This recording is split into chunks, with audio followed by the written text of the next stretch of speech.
Bon, tout déjà, un grand merci à Grégory qui s'est dévoué pour être notre sujet aujourd'hui, n'est-ce pas? Vous allez voir tout ce qui se passe à l'intérieur du cerveau de Grégory et rassurez-vous, tout va bien. Alors, je vais vous proposer un petit atelier qui s'appelle Abracadabra. En fait, c'est un atelier que je propose à mes élèves là à la fac et qui va être très simple en apparence et en même temps qui va, j'espère, vous apprendre des outils très simples, mais surtout utiles et efficaces pour la gestion de l'hypnose, que vous fassiez de la transe expérimentale, de la street, du cabinet, de l'opératoire, du médical ou thérapeutique. Déjà, est-ce que vous savez d'où vient cette formule abracadabra? Parce que pour vous, abracadabra, c'est les magiciens qui disent ça. En fait, pas vraiment. En fait, c'est une formule qui est très ancienne, qui date du IIe siècle et qui vient de l'araméen. Et abracadabra, ça veut dire littéralement « je crée par la parole ». Voilà. Et en fait, cette création par la parole, elle est très ancienne et quand on s'intéresse à la transe, mais un petit peu au-delà des limites, on va dire, de l'hypnothérapie, de l'hypnose médicale, on se rend compte que déjà, dès le début, par exemple en 70, on a dans l'évangile de Saint Jean le fameux « au commencement était le verbe », le logos. Donc la parole, l'intention et en fait le mot qu'on va dire va avoir un sens, une signification. Au début qui était religieuse et puis ensuite c'est étendu à d'autres applications. On va retrouver ça dans tous les grands monothéismes et aussi dans la tradition hébraïque chez les kabbalistes, notamment Aboulafia au XIIe siècle, qui va décrire à travers ses ouvrages plus de 500 noms de Dieu, et chaque nom est censé représenter une énergie divine, un petit peu comme en Égypte ancienne où il y a Amon-Ré, et puis après il y a des néthers, il y a des énergies qui se déclinent, un peu comme un prisme lumineux. Et ce qui va être intéressant en fait, c'est que pour eux, le mot, la vibration divine, chez des copains qui sont kabbalistes, nous explique que c'est ça qui crée la présence, le mystère, l'énergie, etc. Donc le mot a une importance fondamentale. Il faut quand même se rendre compte que la médecine, c'est ce qu'on appelle maintenant la médecine classique et puis même la médecine psychosomatique, jusqu'à pratiquement au XVIIe siècle, elle est indissociable de la spiritualité. C'était toujours des moines guérisseurs, etc. Donc ça, c'est un mindset, un état d'esprit aussi bien de la part de l'opérateur quand il guérit que du patient qui est « je suis guéri », mais en fait, c'est la volonté de Dieu, c'est une énergie. Voilà. Et ça, c'est important parce que c'est une croyance comme une autre, en fait. Et quand on est en hypnothérapie, en fait, on a les mêmes croyances et on va jouer, évidemment, sur les croyances du patient, sachant que la croyance, en fait, c'est un peu le degré de certitude qu'on a en nos pensées, hein. On va retrouver ça, et ça va être beaucoup plus intéressant, au XVIe siècle, chez l'un des plus grands, on va dire, c'était un peu un homme un peu avant de la Renaissance, c'est-à-dire qui avait embrassé un peu tous les savoirs, Henri Corneille Agrippa. Et lui, il a fait un peu la synthèse de toutes les pratiques magiques et théurgiques de l'Antiquité, et surtout, il va écrire le premier grand livre de magie. Et ça m'intéresse parce qu'en fait, c'est vraiment la base de la médecine psychosomatique. Ils vont utiliser de la transe, ils vont utiliser des symboles, ils vont utiliser des rituels, ils vont utiliser des amulettes.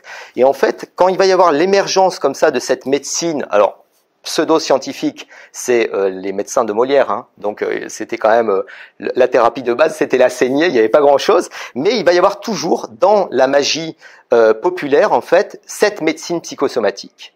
Et cette médecine psychosomatique, ensuite, qui va se développer à travers d'autres praticiens, parce que Henri Corneille Agrippa, toutes ces grandes théories, elles vont être reprises par Paracels.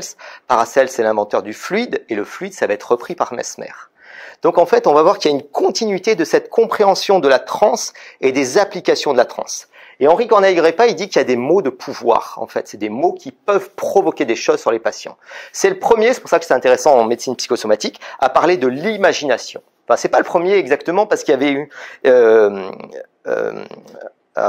comment il s'appelle, Avicenne, l'un des grands médecins arabes, qui avait déjà parlé justement du pouvoir de la transe, et il appelait ça la rêverie plaisante de l'imagination, et sur la capacité qu'elle avait de guérir les patients et de les influencer.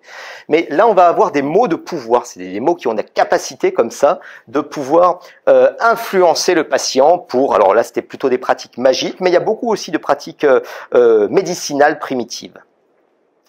En fait, nous, ce qui vous nous intéressait, et c'est là où on s'en rend compte, c'est que le langage, il a un pouvoir créateur. Quand on dit un mot, il va y avoir une action à la fois psychologique et physiologique. Ça, c'est en temps normal, hein, même quand on est dans un état, entre guillemets, j'aime pas tellement normal de conscience. Et quand on est dans un état particulier de conscience, quand on est en transe, ben en fait, on va avoir une amplification. La transe, c'est juste un catalyseur, hein, tout simplement, pour modifier un petit peu le mode de fonctionnement cérébral. Donc, c'est pas un état altéré, c'est pas un état modifié, c'est finalement quelque chose qui est un petit peu différent. Et en fait, qu'est-ce qu'on fait quand on est hypnothérapeute, quand on fait de l'hypnose médicale, etc.? On va dire des mots, et ces mots, ils vont avoir une réponse, une action psychologique, physiologique. Et finalement, ce qui va être intéressant, c'est de comprendre que, au-delà de toute l'intention qui est derrière, les mots, c'est un peu comme des inputs qu'on va soumettre, un peu comme le clavier d'un ordinateur, qu'on va soumettre au niveau cérébral et voir ensuite quelles vont être les réactions qui vont se produire.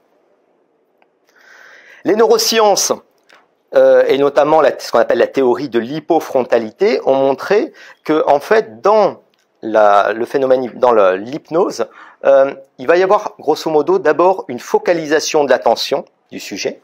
Alors ça peut être n'importe quoi, hein, ça peut être vraiment le pendule de l'hypnotiseur, quelque chose de kinesthésique, quelque chose de visuel, enfin il y a plein de stratégies hypnotiques que vous connaissez, les stratégies d'induction, peu importe qu'elles soient longues, courtes ou brèves, mais dans l'idée c'est de focaliser l'attention du sujet. Okay. Cette focalisation de l'attention, elle va provoquer une inhibition du cortex préfrontal. Cette inhibition du cortex préfrontal, elle va provoquer ce qu'on appelle une perte d'agentivité, c'est-à-dire le sujet, il passe en fait d'acteur à spectateur. Il est spectateur en fait du phénomène et de l'expérience qu'il vit. Alors ça déjà, c'est un peu l'étrangeté de la transe, parce que dans la journée, il y a plein de phénomènes qu'on fait de façon automatique. On conduit, on parle, on mange, etc. Mais finalement, la transe, c'est peut-être un peu son côté un peu étrange, c'est le seul moment où on est à la fois acteur et spectateur. Et on se rend compte de ce qui se passe comme ça de façon à la fois involontaire, automatique et sans effort. Et c'est un peu les définitions, ça vient de Elkins, l'école américaine, c'est-à-dire ce qu'on cherche à obtenir en hypnose, c'est cet état dans lequel on va avoir une réaction automatique, involontaire et sans effort. On passe directement au niveau du subconscient, et quand je parle du subconscient, c'est pas là, hein, mais ça va être vraiment au niveau du corps et au niveau de l'esprit. La deuxième étape, c'est ce qu'on appelle la dissociation. Et le problème, c'est qu'en fait, pendant longtemps, tout le langage de l'hypnose, il vient de la psychopathologie. On a parlé de somnambulisme, on a parlé d'hystérie, on a parlé de blocage, on a parlé de catalepsie, etc. Et en fait, dans l'imaginaire populaire, non pas des patients, mais des hypnos, l'hypnose, c'est un état modifié, c'est un état altéré.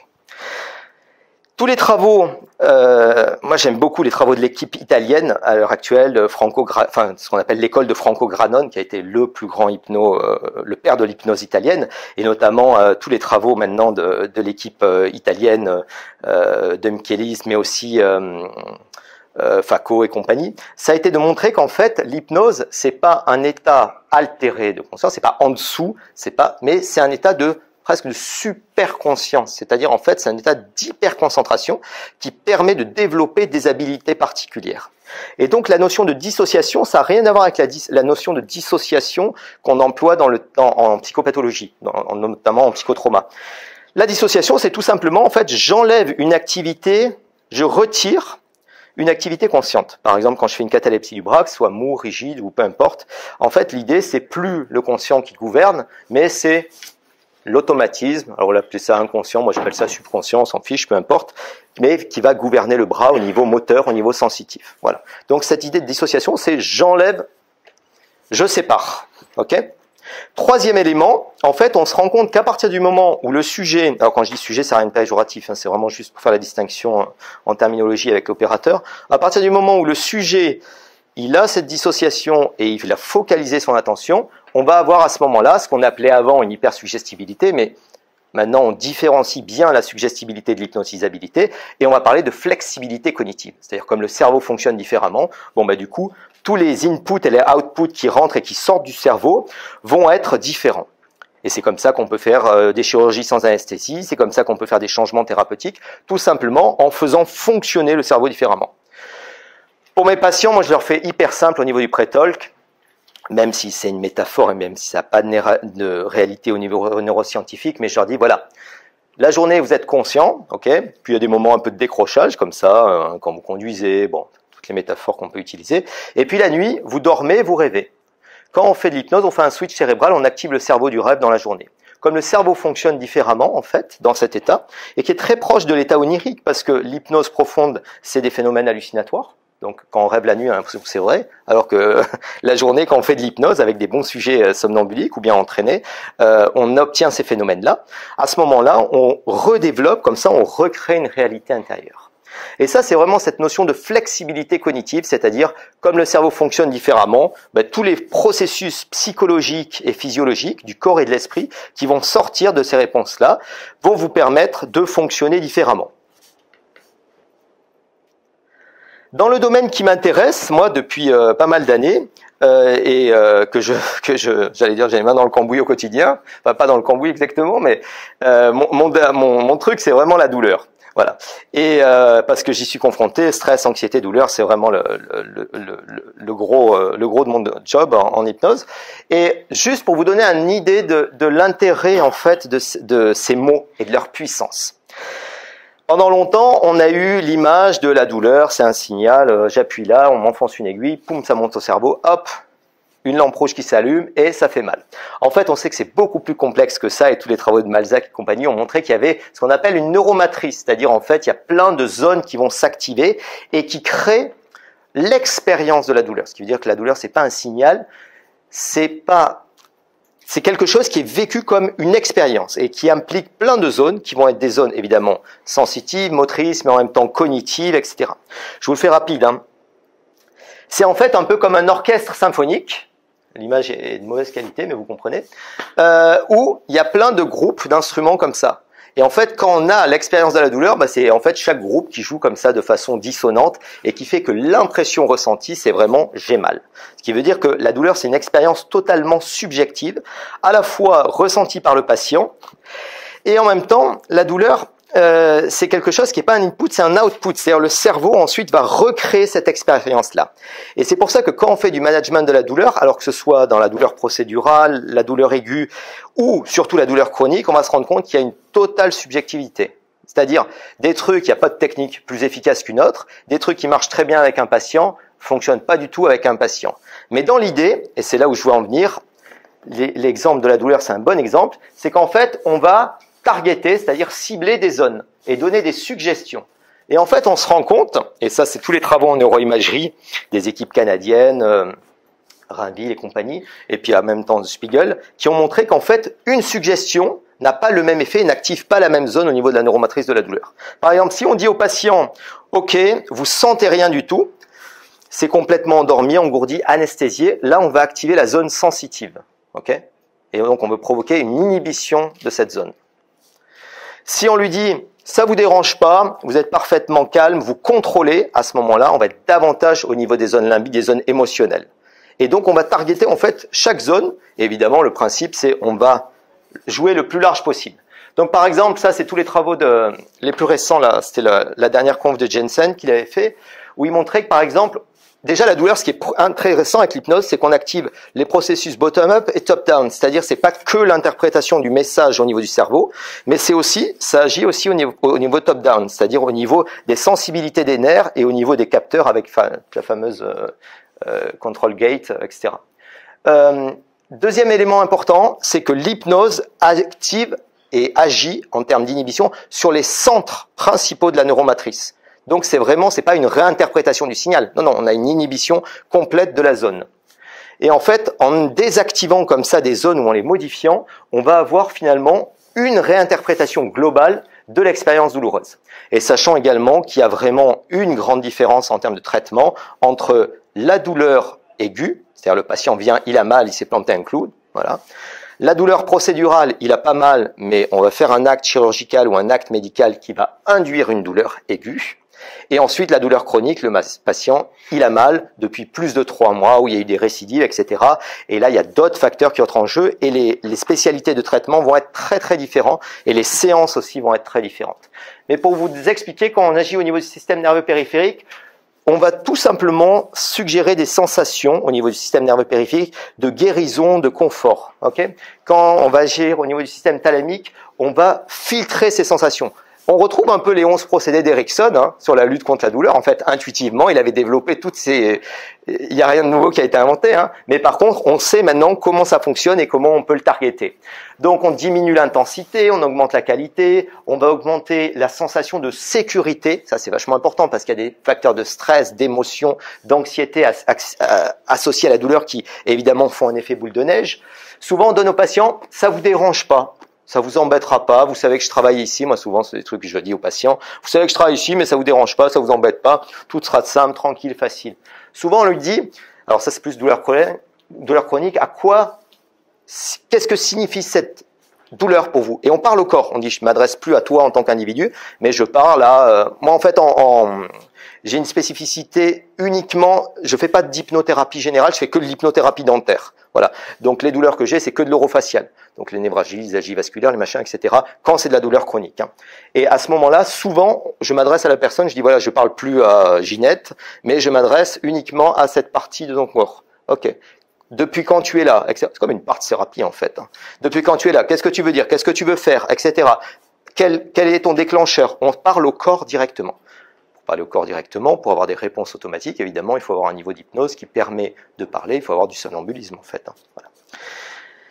Association, dissociation, tout ça revient, bon, il y a plein d'endroits, le but c'est vraiment de créer une plasticité. Alors, je vais vous montrer une petite démonstration qu'on va faire, et après vous allez faire l'exercice. Donc le jeu, en fait, c'est l'inverse du Milton Model, on n'a pas le droit de faire de phrases, on ne doit dire que des mots. Ceux qui avaient déjà fait la formation, vous connaissez l'exercice, c'est assez rigolo. Et en fait, l'idée, c'est de faire de l'hypnose, et on va provoquer des phénomènes hypnotiques, juste avec des mots. Et en fait, l'idée, c'est à chaque fois qu'on dit un mot, on sait qu'on va toucher une zone du cerveau. Peut-être la zone visuelle, peut-être la zone motrice, peut-être la zone sensitive, etc. Et en fait, on va voir l'importance et, abracadabra, le pouvoir des mots. Ok? Après, évidemment, vous vous entraînerez. Alors, ça, c'est ce qu'on appelle un casque Brainwave, ça va enregistrer les activités cérébrales. Vu du dessus, si je me mets comme ça, si je regarde la tête de notre ami Grégory, on va avoir alors, volontairement, je l'ai simplifié parce que normalement, le schéma, il n'avait pas rendu 3D, etc. Mais là, on va avoir collecte d'informations, évaluation de l'information, ensuite davantage des zones visuelles, et puis là, on va être davantage dans des zones émotives. Sachant que celui-ci, moi j'en avais un qui était à 3-4 contacts, celui-ci, il a 18 contacts et il est quand même assez intéressant et assez significatif.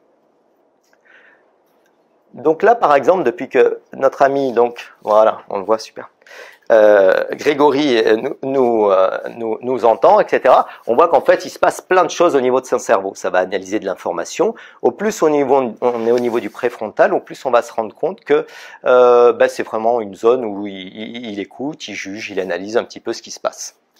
J'ai une copine, Rachel Gilligrand, qui est aux États-Unis, en Angleterre, et qui l'année dernière avait fait une super présentation à Londres où elle montrait les différences d'activation cérébrale pour des patients normaux, des patients avec des TDAH et des patients autistes. Et elle leur avait mis un audio. Et alors, ce qui était génial, c'est que l'audio, en temps réel, on voyait les sous-titres de l'audio et il y avait les 3 images simultanées d'écran avec les 3 cerveaux. Et en fait, on se rend compte que le mode de fonctionnement cérébral de ces patients-là explique beaucoup de choses et permet de comprendre qu'ils n'analysent pas la suggestion de la même façon. On y va ? Est-ce que vous avez des questions par rapport à ce qu'on a dit ou je fais la démo? Je ne sais pas le début. Qu'est-ce que c'est comme appareil? Qu'est-ce que c'est comme appareil? Oui. Alors, c'est un appareil qui va enregistrer ce qu'on appelle un brainwave. Ça enregistre les ondes cérébrales, alpha, bêta, θ, etc. Grosso modo, pour faire simple, plus la couleur, alors, plus c'est bleu, plus c'est relax, ok? Et plus ça va aller dans les rouges, plus il y a une activité cérébrale. Voilà. Celui-ci il est intéressant parce que j'en discutais avec l'année dernière, il y avait Alice Guillon pour ceux qui étaient là et qui cherchaient le CNRS en imagerie de la transe, etc. Et elle a le gros casque où il y a 54 capteurs, etc. Mais elle m'avait dit, bon, à 18 déjà tu peux faire des choses au cabinet, c'est intéressant pour avoir une première évaluation. Et ça permet de voir d'un point de vue quantitatif et qualitatif la zone d'activation et surtout par rapport à la suggestion en temps réel, quelle est la zone qui va s'activer. Voilà. Du coup, tu l'utilises fréquemment lors de tes... Alors, au cabinet, jamais. Je vais te dire pourquoi. Parce qu'au cabinet, moi, je suis vraiment dans une hypnose du quotidien. Donc, si vraiment j'ai le temps, allez, je le sors, je l'installe, etc. Par contre, je l'utilise à la fac, au labo de recherche, et quand on fait de l'hypnose expérimentale, etc. Voilà. Quand on fait le présentiel, on l'utilise à chaque fois, comme ça, chacun peut tester, voir son cerveau, etc.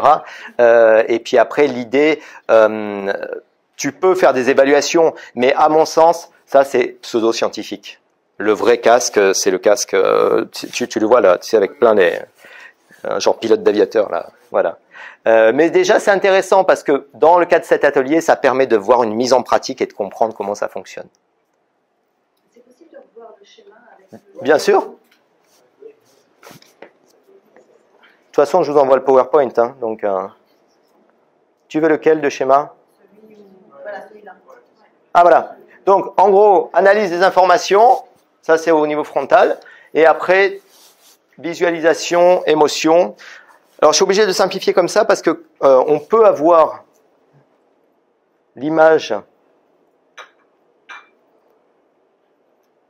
Alors, comme ça, soit latérale, soit en 3D. Mais finalement, le problème, c'est que quand on le fait en 3D, on n'arrive pas, comme il tourne lentement, on n'arrive pas à voir ce qui s'active au niveau du préfrontal et du coup, on loupe un peu l'information. Mais bon, c'est pas inintéressant. Après, je t'avouerai que tous les copains qui font de la recherche en hypnose vont dire « Ah, mais il faut faire machin, etc. » Mais bon, il faut aussi avoir le temps de... Et du coup, la zone de visualisation, chez les aphantasiques, tu as vu qu'il y a passé quelque chose? Ouais, alors, juste pour revenir rapidement sur cette étude, si tu veux, ce qui était vachement intéressant, c'est que grosso modo, tu te rendais compte que, par exemple, pour les patients, pour simplifier, par rapport à cette idée focalisation de l'attention, dissociation et ensuite flexibilité cognitive, chez un patient lambda, tu donnes une suggestion, tu vois que ça s'active en haut, et après ça va passer au niveau du système limbique, c'est-à-dire soit les zones sensitives, visuelles, émotionnelles, etc. Ça, c'est un peu grosso modo.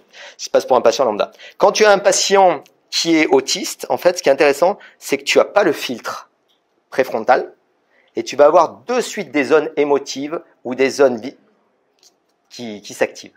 Et inversement, quand tu as un patient TDAH, alors là, tu vois que l'information, elle passe ici, et poum, poum, poum, poum, ça tourne, ça tourne, ça tourne, ça tourne, ça tourne, avant d'avoir la réponse. Et c'est des trucs tout simples, hein, c'était vraiment juste presque de la relaxation musculaire progressive avec des lévitations, des phénomènes hypnotiques vraiment de base, mais tu voyais comment, par rapport à une même suggestion hypnotique, en fait, tu avais une réponse. Et je pense qu'il est en ligne, il est elle a dû le mettre sur YouTube, parce que... Alors, on va partir pour une hypnose. Donc, c'est une hypnose. L'année dernière ou l'année d'avant, j'avais fait hypnose sans parole. Cette année, on s'améliore, c'est hypnose avec des mots. La prochaine, je vous ferai des phrases. Donc, alors évidemment, il y a plein de choses qui se passent au niveau non verbal. Ça, vous l'avez compris. Hein. Il n'y a pas que des mots. Focalisation, droite. Gauche, droite, gauche, très bien. Droite, gauche, fermeture. Gauche, droite, gauche, droite, en haut, expiration. Très bien. Relaxation. Profond. Profond. Très bien. Pendant que je parle à l'audience, tu continues, comme ça, de te balancer. Ça, c'est une technique d'induction qui est très intéressante. En fait, on fait focalisation de l'attention. Donc, c'est vraiment le pendule 2.0, hein. Avec un petit stylo ophtalmique, ça coûte pas grand-chose. Et ce qui va être intéressant, c'est qu'on va à la fois avoir une focalisation de l'attention au niveau visuel, mais surtout, en fait, qu'est-ce que ça crée pour les médecins, au niveau de la pupille? Une rétraction pupillaire. Et une rétraction pupillaire, ça provoque une activité du système parasympathique. Et donc, de fait, en fait, ça va stimuler en fait le système parasympathique. De suite, rapidement, on voit les signes de transe. Donc, on va avoir, par exemple, des flottements. On va avoir... Je vais augmenter un peu les contacts.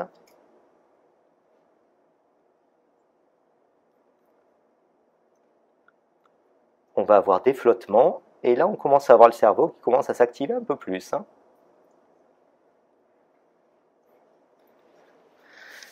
Et en même temps, je fais gauche-droite, gauche-droite. Donc, ça stimule en fait la réaction mouvement REM.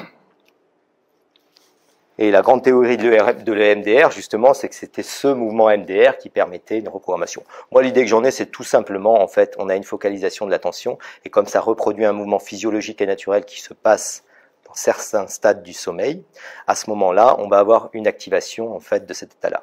En même temps, je me prive pas, je fais monter vers le haut, comme ça, je fais le test HIP, Hypnotizability Induction Profile, de Spiegel, très rapidement, pour voir quelle est la quantité de révulsion oculaire. Ça, vous aurez Spiegel l'année prochaine, donc il pourra vous expliquer tout ça. Très bien. Là, on va avoir des signes de transe, très intéressants. On a eu donc le fluttering of the eyes, c'est-à-dire vraiment le flottement des paupières, comme ça, la révulsion, et en même temps, on a des mouvements comme ça qui se produisent au niveau cérébral et qui provoquent en fait une intense activité au niveau cérébral. Là, il se passe plein de trucs. L'idée aussi, c'est de montrer que les mots ont une action, mais surtout qu'en hypnose, en fait, on est dans un état d'hyper-focalisation, d'hyper-attention, et donc, ça vous le savez, hein, on ne dort pas, mais surtout, on est hyper-concentré. Donc, c'est pas un état altéré de conscience, mais c'est un état où même on est au-delà de notre conscience normale. C'est une super-concentration, en fait, cérébrale, ce cerveau-là.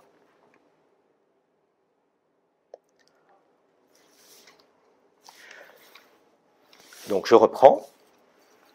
Alors, en plus, ce qui est intéressant, évidemment, vous l'aurez compris, c'est que quand j'explique, ben évidemment, ça approfondit sa transe parce que c'est de l'hypnose par procuration. C'est-à-dire, je lui explique un petit peu tout ce qui doit se passer, et vous, ça vous permet de suivre en même temps.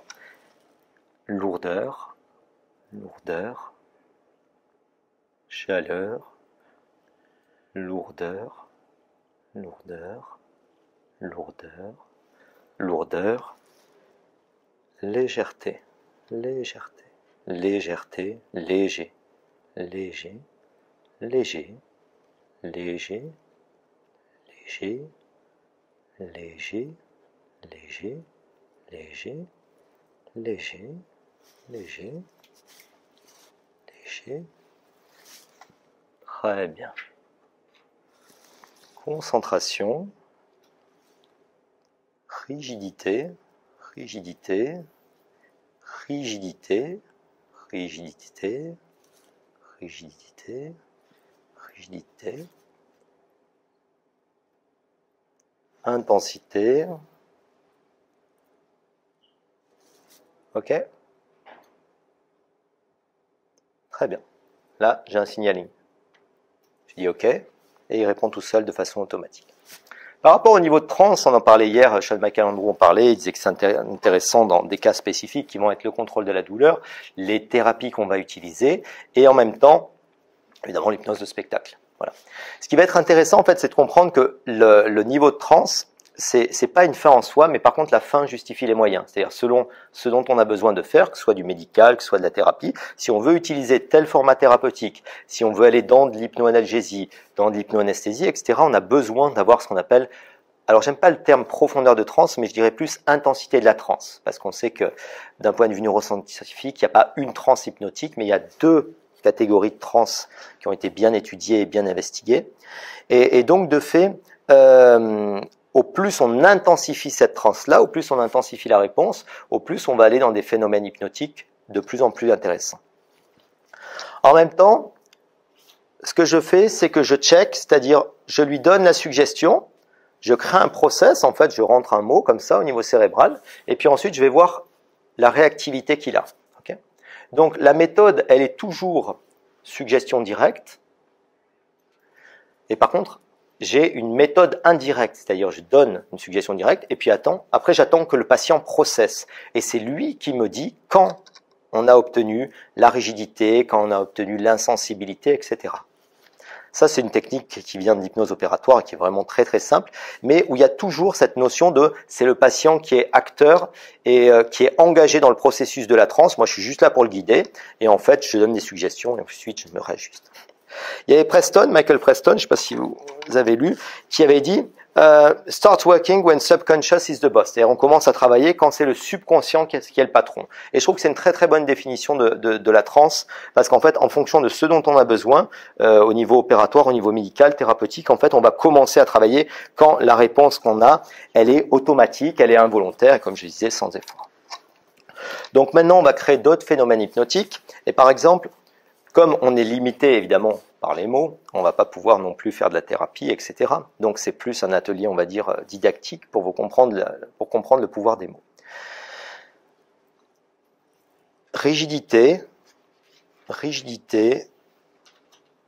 intensité.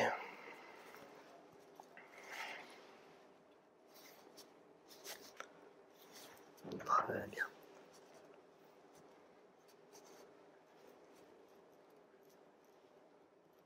Ok, super. Insensibilité, engourdi, endormi, engourdi, endormi, engourdi, endormi, engourdi, endormi. Ok? Très bien. Par suggestion directe, donc je provoque un phénomène sensitif. Ok?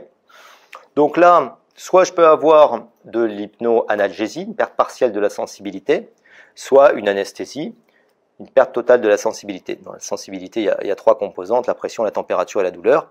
Quand on a une perte partielle de la sensibilité avec l'hypnoanalgésie, le patient sait qu'on travaille à cet endroit-là, mais ça ne le dérange pas, etc. Ce qui veut dire qu'on peut faire des trucs, mais on ne peut pas aller très très loin au niveau chirurgical, en fait. Par contre, quand on a une véritable hypnoanesthésie, à ce moment-là, on est davantage dans une hallucination kinesthésique négative, donc un niveau de transe plus intense, en fait, un niveau somnambulique. Et de fait, en fait, on va avoir pour le patient plus aucune sensation, aussi bien au niveau de la pression que de la température, que de la douleur, évidemment. Donc on va provoquer ça et on va l'intensifier. Je fais d'abord, pour ceux qui connaissent la technique, d'abord un phénomène hypnotique, ok ?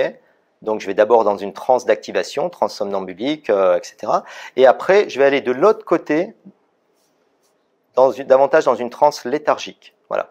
Parce que ce qui est intéressant, c'est quand on travaille avec le corps, et surtout avec la douleur, ou quand on fait de la chirurgie, etc., avec l'hypnose, ce qui va être intéressant, c'est justement que on gère à la fois le côté sensitif, mais en même temps le côté émotionnel. Il faut que le patient il soit super bien entendu, quoi qu'il se passe, et qu'il y ait une totale indifférence par rapport à tout l'environnement.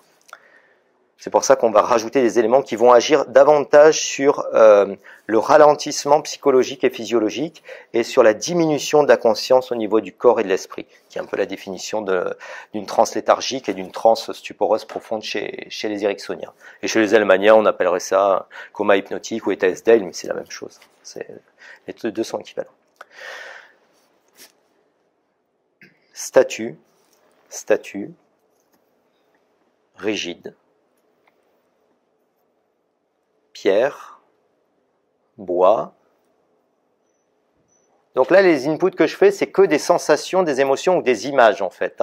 Je vais vraiment activer le cerveau de façon à ce qu'on ait, en fait, ils reçoivent, en fait, uniquement des inputs qui soient liés au centre soit sensitif, soit émotionnel, soit au centre de la visualisation.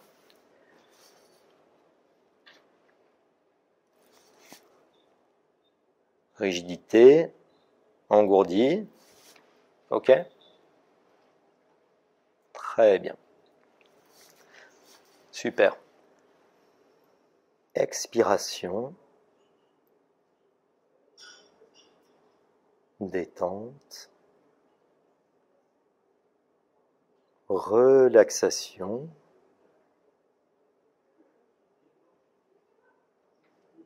Relaxation. Détente, indifférence,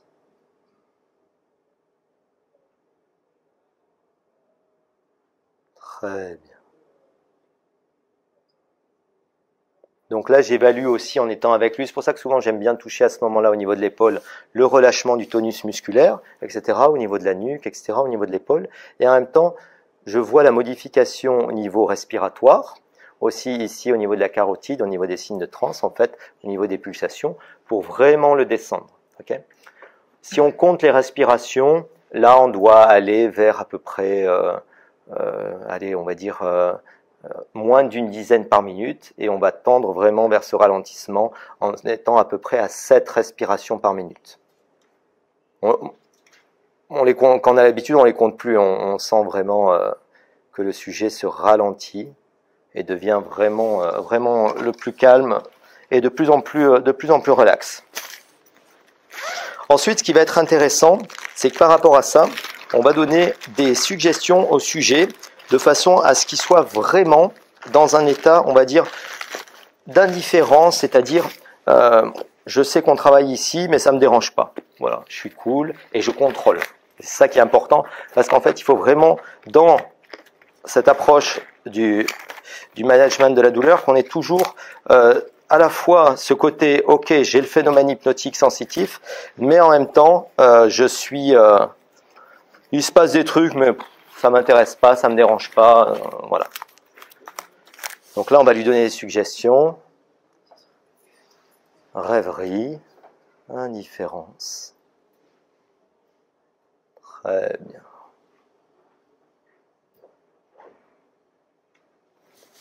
Ensuite, on va tester. On lui demande aussi, hein, ok? Très bien. Ce qui est pas important quand on teste, déjà, l'idée, c'est vraiment d'expliquer au patient le contrôle, et puis ça va être surtout de lui permettre, en fait, de comprendre, en fait,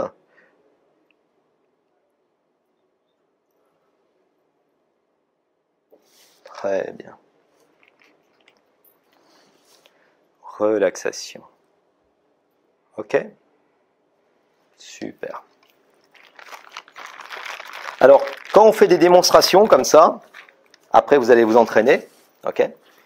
Donc, je vous ai amené. Il y a plusieurs facteurs qui entrent en jeu.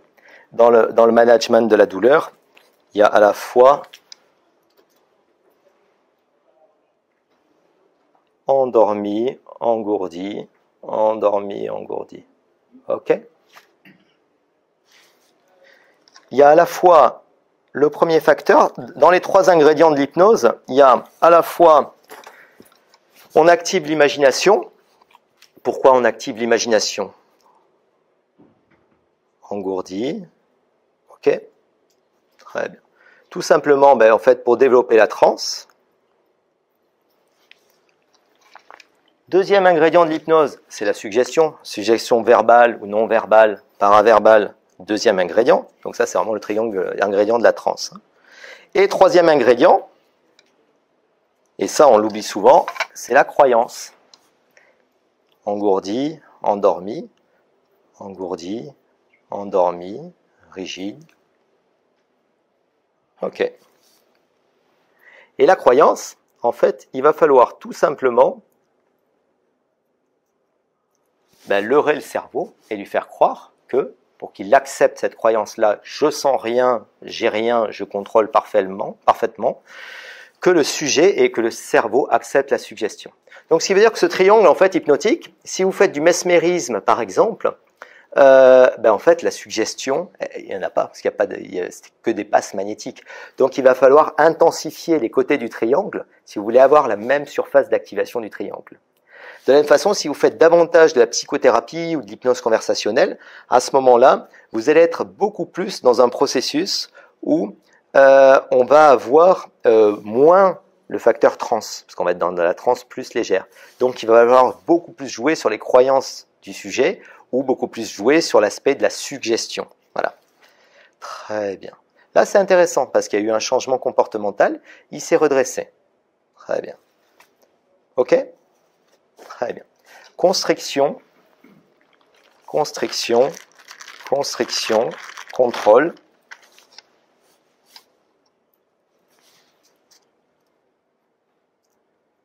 Alors à l'époque, je ne sais pas si vous avez pas connu ça, et moi je l'ai pas connu personnellement, mais j'ai toutes les vidéos de cette époque-là. Il y avait une nana qui a été la toute première ericksonienne, enfin la toute première à ramener l'hypnose ericksonienne en Europe, c'était Kay Thompson, qui était dentiste, et elle faisait ces démonstrations, et elle montrait justement la finesse au niveau du subconscient en termes de contrôle. Et on pouvait, quand on enlevait les aiguilles, alors par contre elle utilisait des bonnes aiguilles, provoquer le saignement d'un côté, etc. Donc là on va juste lui donner des suggestions de constriction. J'avais fait l'expérience avec une copine, Sharon, où on lui avait mis 2 aiguilles, une à gauche, une à droite, et à gauche on avait suggéré la constriction au niveau sanguin, et l'autre côté, justement, on côté la dilatation des vaisseaux, etc., de façon à... Et en fait, c'était vraiment intéressant de voir vraiment la différence physiologique, où d'un côté, ça pissait le sang, et de l'autre côté, au contraire, c'était vraiment... Très bien, constriction.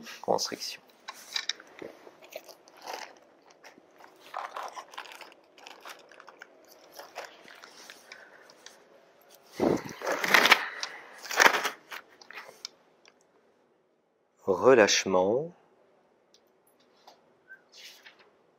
détente, profondeur.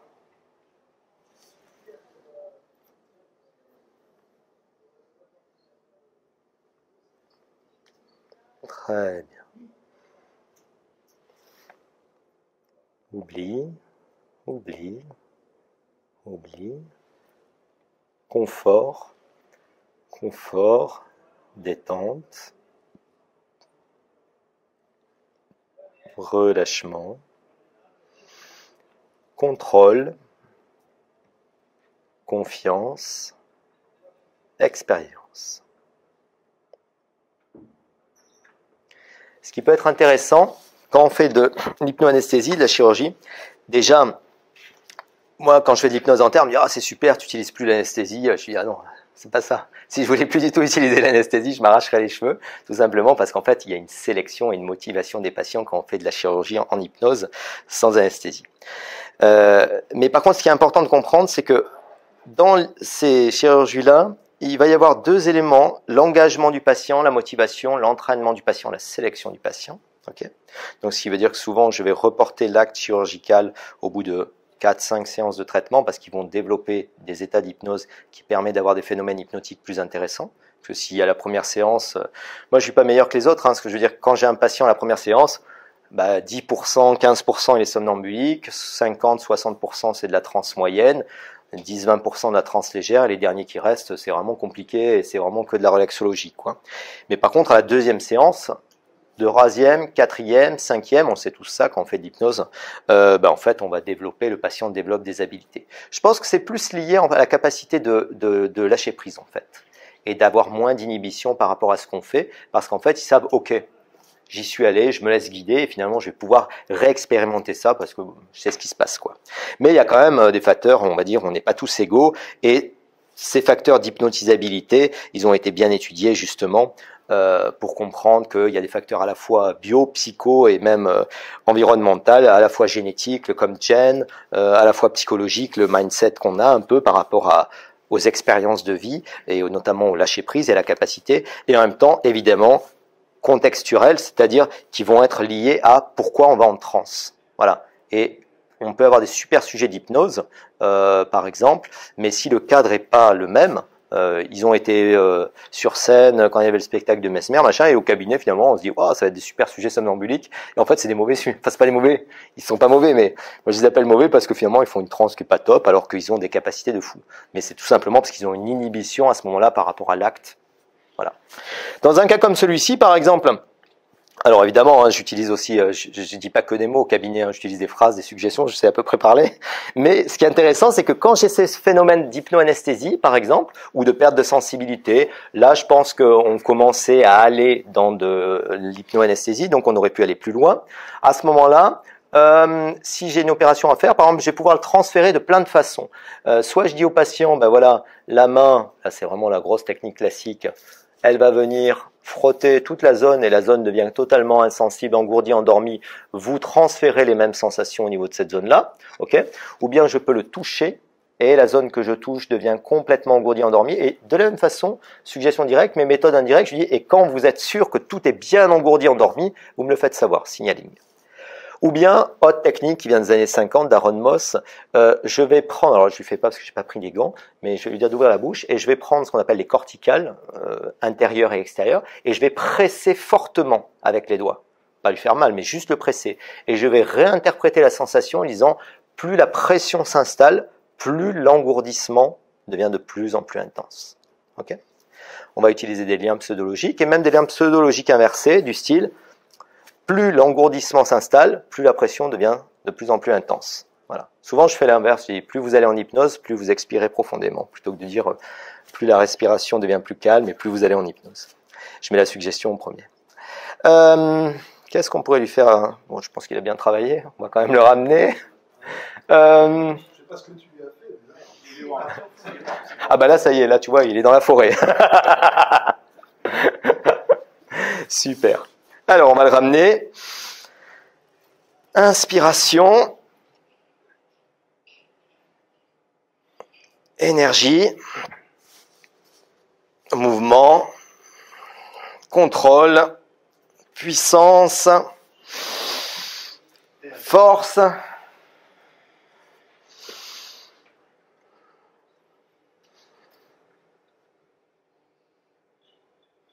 Réveil.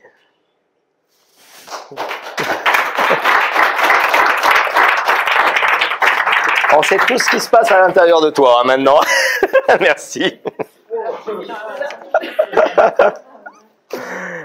Alors, on va finir là. Ah oui, il y a un truc que je disais par rapport à l'hypnose, à l'hypnose chirurgicale, c'est que et vous avez vu, j'ai fait je dis oubli. Et ça c'est intéressant. Pourquoi? Parce qu'en fait, avant je faisais une amnésie. Et chez les patients vraiment des bons sujets somnambuliques, à ce moment-là, j'avais vraiment, alors soit une amnésie post-op, ça c'est classique, hein, on l'observe tous, soit une amnésie suggérée. Et en fait, dans certains cas, quand les patients se réveillaient de la chirurgie et disaient mais j'ai pas été opéré, machin, etc., c'est hyper déstabilisant. Voilà. Donc c'est pour ça qu'il vaut mieux faire une amnésie sélective, dire aux patients et vous allez oublier tous les éléments désagréables qui vous ont pas plu, blablabla, etc. Et vous concentrer uniquement sur les sensations de relaxation, d'expérience, de contrôle, etc. Voilà. Sachant également que là on est dans un cadre clinique. Moi c'est ce que je fais. Quand on est dans un cadre expérimental, et ça j'en discutais avec Enrico Facco au dernier congrès, on a ce que je disais tout à l'heure, le cadre est pas du tout le même. Parce qu'on s'aperçoit qu'en fait, les gens qui font de l'hypnose expérimentale, quand on fait du contrôle de la douleur avec les étudiants, eh ben en fait, eux, c'est un challenge pour eux. Ils n'ont aucune inhibition et ils veulent voir jusqu'où ils peuvent contrôler. Alors qu'au cabinet, c'est différent. Les patients, ils veulent pas du tout avoir mal. Et donc, du coup, les résultats sont pas faussés, mais ça permet d'avoir des indications. Mais le cadre de la transe est différent. Et rappelez-vous toujours que l'ennemi de la transe profonde, c'est vraiment l'inhibition. Voilà, dès qu'il y a de l'inhibition, il n'y a pas de lâcher prise. Donc, s'il n'y a pas de lâcher prise, on part pas en transe. Ce qui est important, alors juste à retenir, et après je sais pas si on est à la bourre ou pas. Après, je prendrai des questions. On mange à quelle heure déjà? 1h? 13h. Ah bon, ça va, on est cool. Comme ça, vous avez le temps de faire l'atelier, les questions. Ce qui est important. J'ai oublié ce que alors, je suis très amnésique, hein, donc j'ai oublié ce que je voulais dire. On va partir là-dessus. C'est finalement, on se rend compte que les mots, si on dit des mots, rien qu'en disant des mots, on peut avoir comme ça de la transe et une activation cérébrale. Alors évidemment, l'idée, c'est pas de vous dire dites que des mots pour faire de l'hypnose, hein, faites des phrases aussi, hein. Mais quand même, moi, l'idée que j'ai, c'était vraiment cette idée de ce qu'on appelle chez Erickson le embedded command, c'est-à-dire vraiment qu'on appuie sur certains mots à certains moments, c'est vraiment là qu'on veut obtenir. Donc, à mon sens, il faut d'abord être bien bon en sémantique, et quand on fait de l'hypnose directe, en fait, il faut être très précis. Voilà. C'est pas le heartfully vague, non, il faut être très précis. Et après, on peut apprendre toutes les techniques de linguistique, le Milton Model, le symbolic language, d'autres techniques, les techniques hellmaniennes, mais à la base, il faut comprendre les mots. Et en fait, chaque mot, c'est comme un input qu'on met qui va avoir une activation au niveau sensitif, au niveau émotionnel ou au niveau visuel, en fait. Et c'est ça qui est important. Alors, il y a des trucs tout bêtes, hein. Par exemple, quand le patient arrive, quand on fait de l'hypnose, il faut surtout pas visuellement, par exemple, qu'il arrive, si c'est de la chirurgie, et qu'on soit sur la table chirurgicale et il y a tous les instruments alignés. il faut avoir tout simplement, mais ça me paraît une évidence, couvert les instruments avec un chant. Voilà. Mais c'est des trucs comme ça. Mais c'est tout un tas de petits conditionnements au niveau verbal, non verbal, qui font que l'hypnose, c'est pas de l'hypnose formelle. Il y a plein de trucs qui se passent au niveau de la communication thérapeutique. Toute l'hypnose, je trouve, moi que j'utilise, elle est simple en fait. Elle est très simple, mais souvent je dis c'est simple but not easy. C'est-à-dire il faut avoir des trucs très simples pour provoquer l'anesthésie, etc. Tout simplement. Mais par contre, c'est pas facile parce qu'il faut travailler avec. Quoi. Voilà. Et en fait, avec ces techniques très simples, il faut savoir les utiliser et après, évidemment, les adapter au contexte, au patient et à la façon dont on va procéder. C'est un peu comme monter en haut d'une montagne. Hein, c'est super facile. Hein, on y va avec ses pieds, mais c'est pas facile, quoi. Dans la suggestion.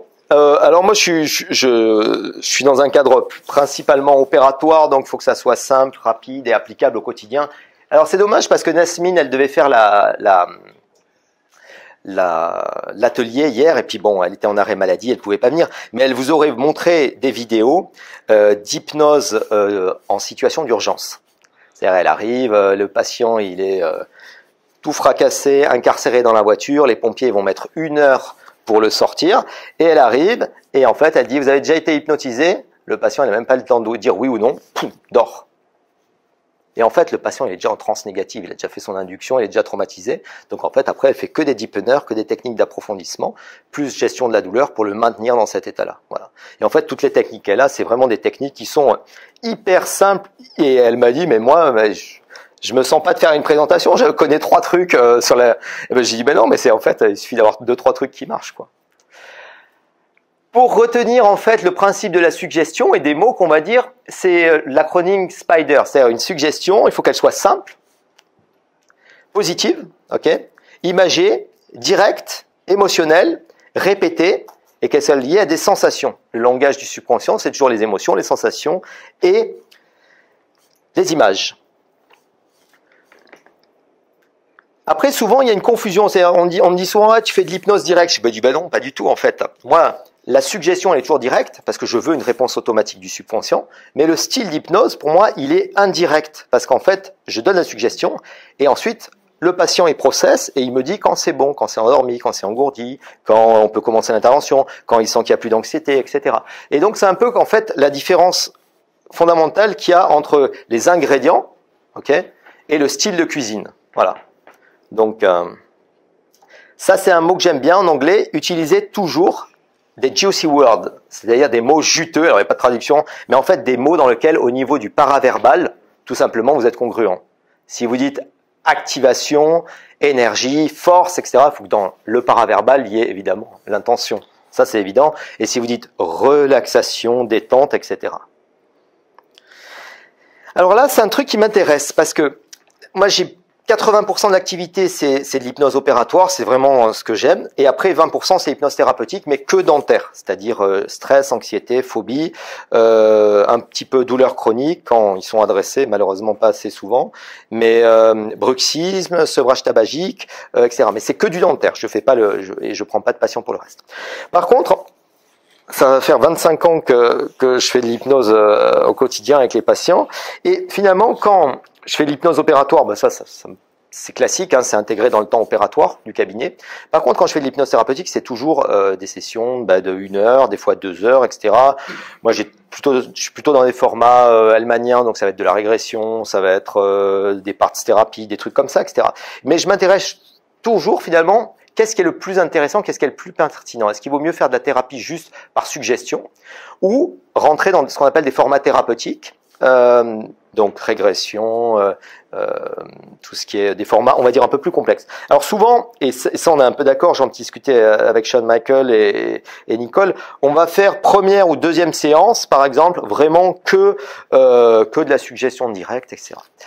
Et moi, l'idée que j'ai, c'est que finalement, il y a des fois, on fait des super séances, je sais pas ce que vous en pensez, les hypnothérapeutes, où on a fait, j'en sais rien, la super parts thérapie, le super truc, la régression, on a trouvé le EIS, on a trouvé les ESS, les machins, et on n'a aucun résultat thérapeutique.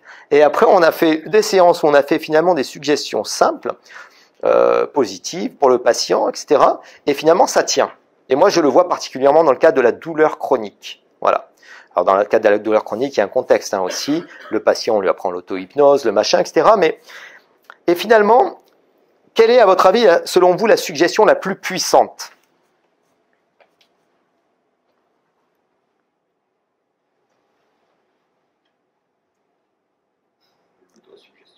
Exactement. La suggestion la plus puissante, c'est peut-être en fait tout simplement le dialogue interne du patient.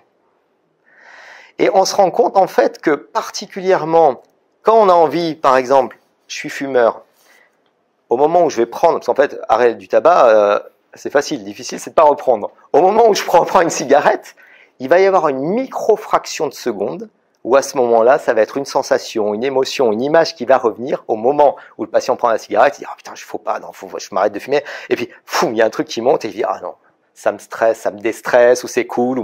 C'est même pas conscient, c'est pas au niveau du préfrontal, c'est automatique. Hein. Voilà. Et ça, c'est pareil. Hein. C'est-à-dire, moi, je le vois avec les patients qui sont phobiques ou qui ont la peur, l'anxiété, etc. Ils disent « Je peux pas contrôler, quoi ». Quand j'arrive dans le cabinet, je transpire, etc. Moi, les patients phobiques, et on en a quelques-uns, c'est le patient, t'arrives dans la salle d'attente, tu lui dis bonjour, il s'évanouit, quoi. C'est le malaise vagal direct, quoi. C'est pas j'ai un peu peur, quoi. Donc la suggestion la plus puissante, c'est finalement l'autosuggestion. Et ça, c'est un truc que je fais maintenant beaucoup plus qu'avant en thérapie. Je me dis, mais finalement, le pouvoir des mots, c'est le pouvoir de l'autosuggestion du patient, ok? Et ça va être particulièrement, si on veut que ça tienne, la suggestion post-hypnotique, en fait. Alors évidemment, il y a l'apprentissage de l'auto-hypnose, tout ça, je suis entièrement d'accord, mais c'est finalement le dialogue intérieur du patient. Parce que quand on fait de l'hypnose, et ça c'est une idée que j'aime bien de Didier Michaud, c'était cette idée d'adorcisme qu'avait repris Antoine Bioy. Et alors, je ne sais pas si vous savez ce que c'est, moi je ne savais pas ce que c'était l'adorcisme, mais en fait c'est le contraire de l'exorcisme. Et quand on fait un exorcisme, on enlève un esprit du patient, et donc souvent les croyances religieuses, l'esprit est mauvais, etc. Et quand on fait un adorcisme, finalement c'est l'inverse, c'est un esprit qui prend possession de l'âme du sujet, mais de façon bénéfique. Et ça rejoint des vieilles définitions de l'hypnose qu'on trouve au XVIIIe siècle, où en fait il disait, mais alors il parlait pas d'hypnose, hein, mais on va avoir du mesmérisme, du machin, à partir du moment où la voix intérieure, alors ça je vous le fais en langage moderne, mais c'est un peu l'idée, où en fait c'est la voix de l'opérateur qui devient la voix intérieure du sujet. Et ça on le ressent, c'est-à-dire cet état-là, quand on passe, alors on dirait maintenant scientifiquement en mode par défaut, où on a ce ruminement 1 à 1, et au bout d'un moment, il y a la relaxation mentale qui s'installe, et tout ce que dit la personne, c'est comme si c'était un peu notre voix intérieure, ça se substitue à notre voix intérieure. Et ça c'est vachement intéressant parce que c'est hyper simple en fait. Hein. Donc, moi, ce que je vous conseille, et j'en avais parlé avec Spiegel, il a développé une application qui s'appelle Rêverie. Je ne sais pas si qui la connaît, qui l'a testée, etc. Ouais.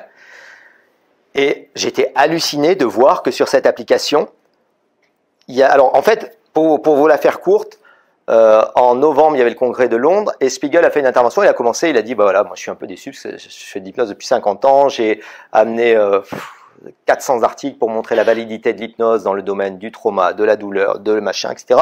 Et maintenant, à l'heure actuelle, je vois les guidelines des grandes sociétés américaines, il n'y a même pas l'hypnose qui apparaît. Tout simplement parce qu'il y a un pouvoir du big pharma, et il y a aussi un gros lobby en termes on va dire même de direction de clinique qui font qu'ils sont un peu obligés de prescrire et ils n'ont pas la liberté d'exercer comme ils le voudraient et pas d'amener des thérapies complémentaires. Et du coup, il a dit, voilà, il a écrit un super article qui s'appelait Spreading Hypnosis, c'est-à-dire répandre l'hypnose auprès du grand public. Et si vous regardez, en fait, Spiegel, depuis 1 an et demi, il fait plein d'interviews à droite à gauche, chez les influenceurs, chez les youtubeurs, que ce soit en neurosciences, etc., pour développer une appli, enfin, elle est sortie, maintenant. Et en fait, cette appli, vous avez une problématique de sommeil, vous avez une problématique de pain management, de smoking cessation, etc. Et il y a une super intelligence artificielle derrière qui vous fait un test d'hypnotisabilité, qui vous fait un questionnaire médical. Ensuite, et ça génère des petites séances d'auto-hypnose avec un reminder. À chaque fois, le téléphone il sonne, n'oubliez pas votre séance, etc. Vous évaluez la séance, la pertinence par rapport à vos sensations, vos émotions, la douleur, le machin, etc. Ensuite, ça réajuste la séance d'auto-hypnose. Et enfin, truc hyper bien fait, génial. Et je lui demande, mais qu'est-ce que tu fais pour pour par exemple l'arrêt du tabac. Et il dit en fait, on va pas rentrer dans une thérapie compliquée, pas des parties, pas des machins, parce que c'est pas possible. Et en fait, ce qui est important, c'est ça, c'est des mantras. Il faut que le patient, il ait un mantra qui se répète. Et moi, j'ai dit, mais c'est tellement con, c'est tellement simple. Et le mantra, c'était, je respecte mon corps et je suis libre. Voilà. Tu vois, c'est pas de l'hypnothérapie, on va dire, très évoluée. Mais, et alors, ce qui est génial, c'est que les patients qui utilisent ça régulièrement, bah, du coup, ça leur permet d'avoir un dialogue intérieur très différent. Et au moment où ils vont avoir la pulsion, ils se répètent leur mantra et boum, ça les autoconditionne. Donc tout ça pour vous dire qu'en fait, c'est vachement important les choses simples parce que elles sont, il faut vraiment trouver l'efficacité dans les choses simples. S'il te plaît, comment s'appelle l'appli? Reverie, R-E-V-E-R-I. Ah, ok, merci. Voilà. Alors, il n'est pas traduit en français, mais il va arriver parce qu'il a une équipe là de... Et pour te donner une idée, ce qui est génial, alors c'est que lui, non seulement, entre guillemets, ça répand l'hypnose, parce qu'il a dit il faut faire bouger le grand public pour faire bouger les institutions, ça viendra de la base. Voilà. Et en plus, lui, ça lui fournit une database incroyable, parce que les patients, sur l'appli, ils donnent le feedback, la douleur va mieux, le machin, etc., etc. Voilà. Est-ce que vous avez... Alors, vous allez faire l'atelier, donc vous mettez par 2, par 3, comme vous voulez, si vous avez envie de pratiquer. Vous pouvez faire... Le but, c'est aucune phrase, juste des mots. Alors, vous pouvez faire n'importe quoi, des catalepsies, des lévitations. L'idée, c'est quand même de faire des phénomènes hypnotiques qui soient quantifiables. Si vous voulez faire des phénomènes plus sensitifs, je vous laisse des clamps. Alors, vous avez le clamp gentil. Alors, celui-là, même en hypnose, ou même pas en hypnose, il te fait rien, quoi. Je les avais achetés, mais en fait, ils sont totalement inutiles parce qu'ils font rien. Et après, le clamp... Ouais, le vrai clamp, voilà. Ce qu'on utilise. Voilà. Donc, mettez-vous par 2, par 3, et l'idée, vous faites une hypnose sans phrase, juste avec des mots, pour vous entraîner. Est-ce que par rapport à l'exercice que vous avez fait, vous avez des questions par rapport à ça? Alors, cet atelier-là, c'est un atelier purement didactique pour comprendre l'intérêt et la puissance des mots en hypnose. Voilà. Après, évidemment, quand on parle aux patients, quand on va travailler avec les patients, on va surtout pas se priver de toutes les techniques linguistiques de langage, mais il faut revenir des fois à des choses simples. Et on en parlait avec Jérémy. En hypnose, on accumule, on fait des choses de plus en plus sophistiquées. Des fois, finalement, avec l'expérience, on élague et on va vers les choses qui sont simples, efficaces, rapides et qui donnent des résultats. Est-ce que vous avez une dernière question ou pas? Allez, déjeuner, merci à vous.